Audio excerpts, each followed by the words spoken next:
Rick Gleason and Don King coming to you from the heartbeat of worker health and safety.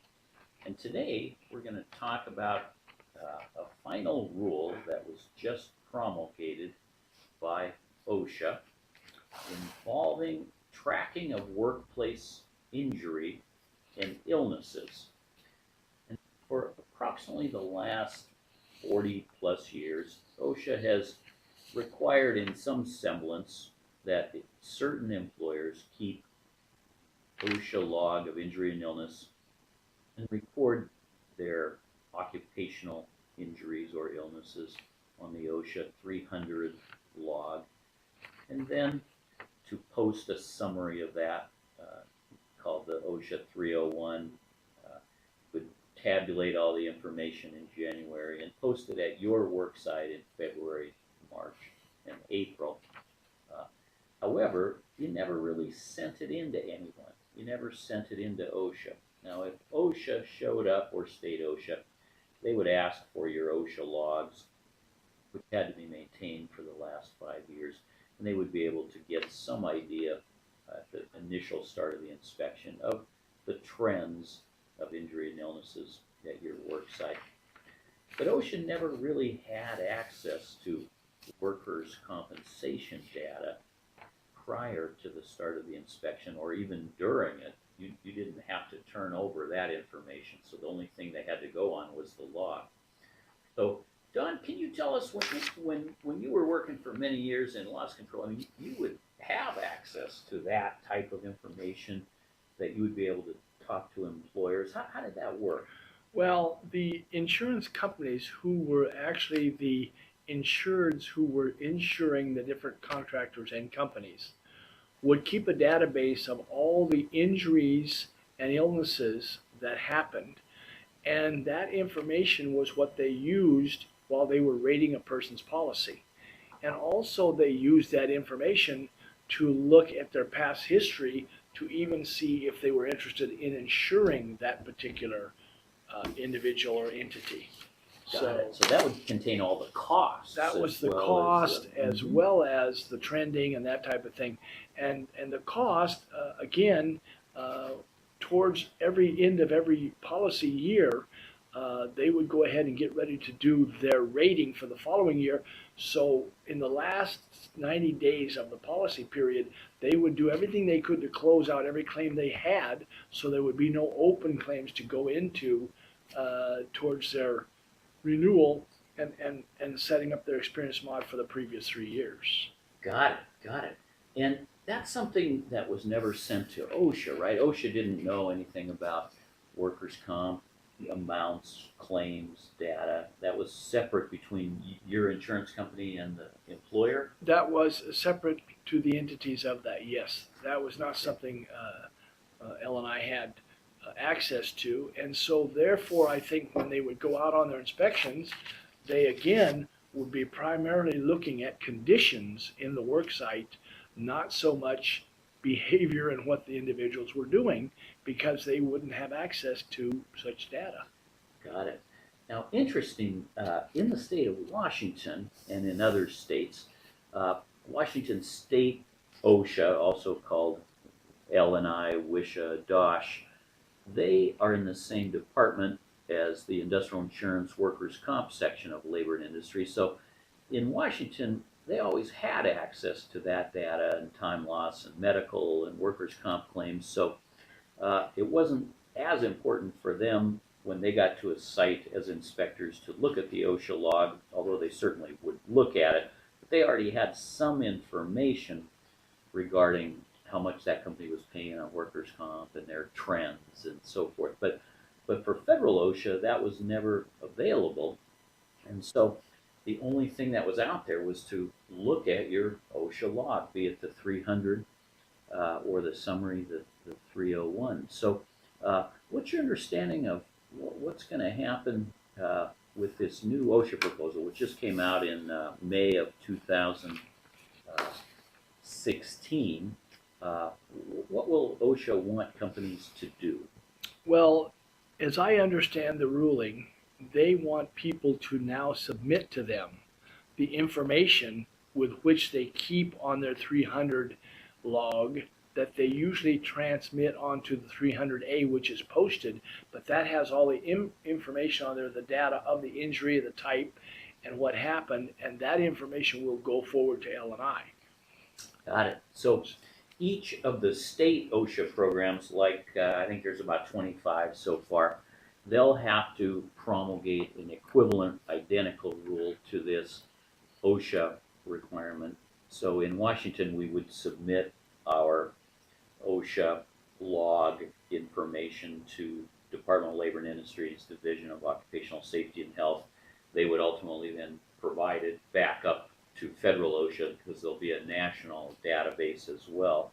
But it seems like for the last 45 years, no one's ever really collected this data, which could give us a lot of information on safety and health, accidents, injuries, time loss, days away, restricted transfer.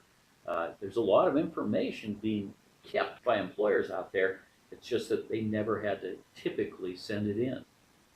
Well, and I think that's somehow the way the structure is built in Washington. I believe that they're required to pay on the insurance claims for 3 years after an injury.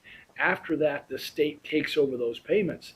So, the bottom line on business is profit and loss. And to me, what this may bring forth is more people looking into the actual cost per individual and find out what this is costing them and become more involved in the real bottom line of why we talk about safety in the first place. Got it. That makes sense. So this rule will technically take effect on January 1st of 2017. And what will happen is if you're a large employer that already had to collect the OSHA log of injury and illness data, a few employers that were not that hazardous were exempt, like banks and others. But if you already had to collect that, then next year, by July of 2017, you will have to submit to OSHA electronically, or to state OSHA if there's a state OSHA in your coverage. You'll have to submit the OSHA 300 log of injury and illnesses, and then the OSHA 301, the summary of those.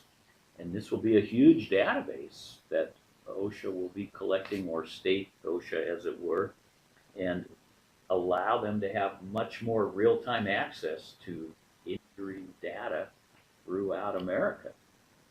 Well, and as I understand it, also, Rick, they're going to post this on their website, which means that owners who are looking for contractors to do some work for them would have access to that data to see what was going on in real, true, actual information.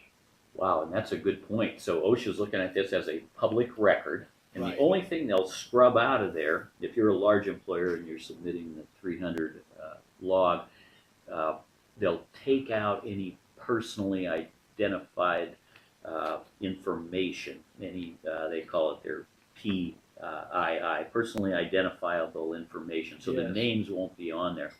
But just like now, if I'm ABC Construction, I can go online at OSHA.gov and do an establishment search and look at the statistics and data for every inspection that company's ever had.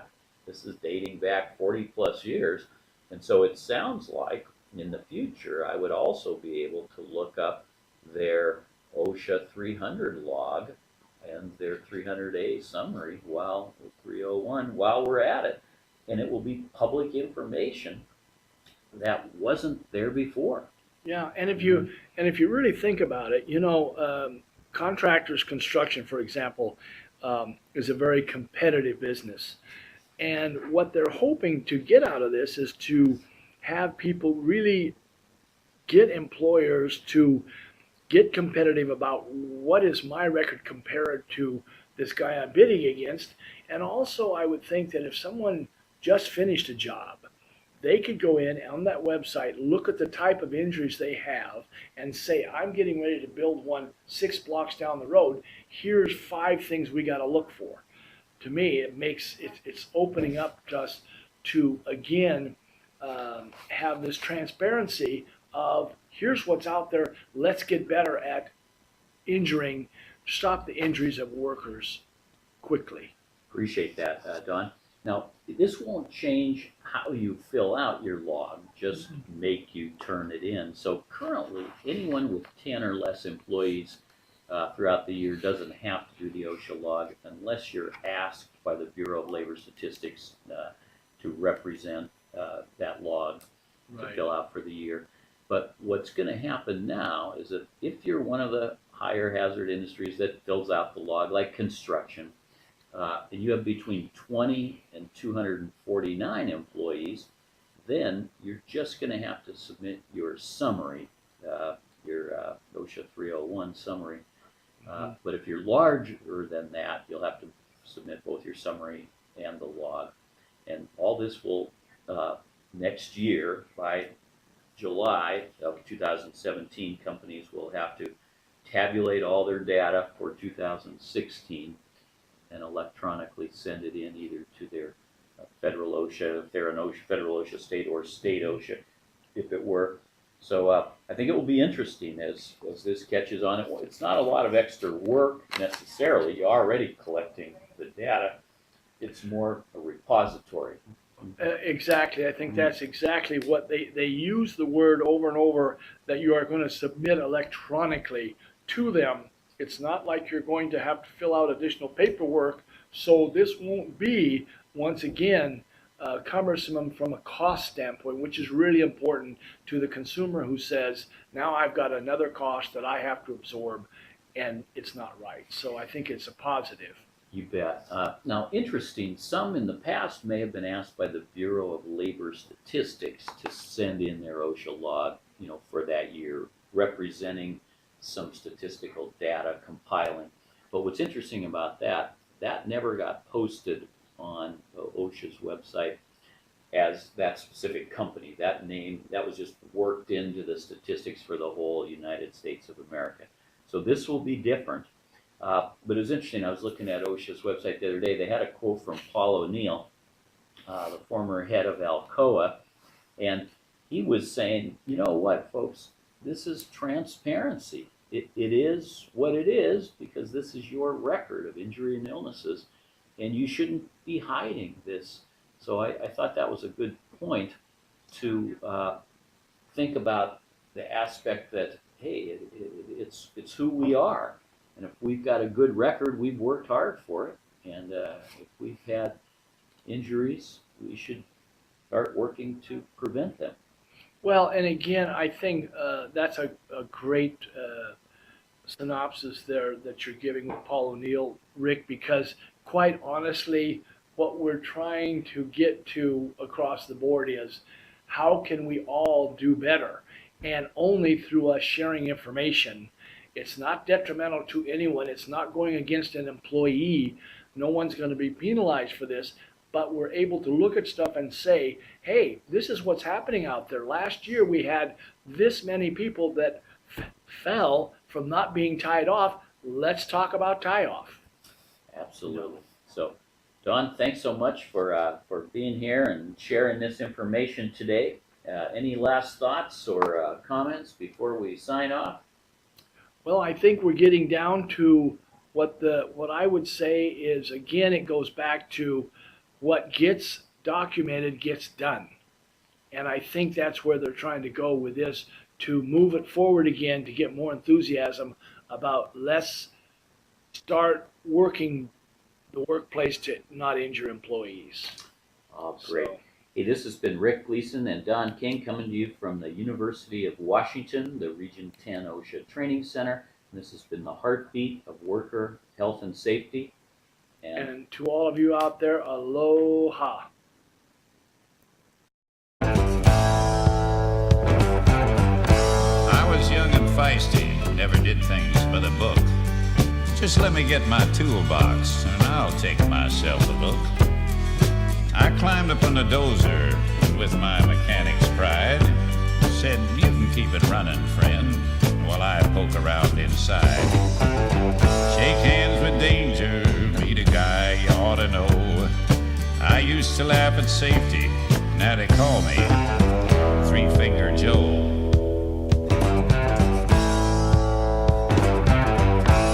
Though I learned a lesson, I forgot it soon enough. The nicks and burns and scratches showed the young ones I was tough. Till another morning, I was grinding on some steel. My other hand got careless and fed my skin into the wheel. Shake hands with danger, step right up and say hello. Grinding wheels and metal, I what made me Three-Finger Joe. I've seen mechanics burning, and I've seen them take a fall just to save themselves a minute, and I've seen them lose it all. I've watched them courting trouble, seen them take a chance and lose. They get careless for a moment, spend a lifetime with the blues. Shake hands with danger. Shake hands with danger. Shake hands with danger. Shake hands with danger. Shake hands with danger and some friends I used to know. Compared to them, I'm lucky to be just Three-Finger Joe.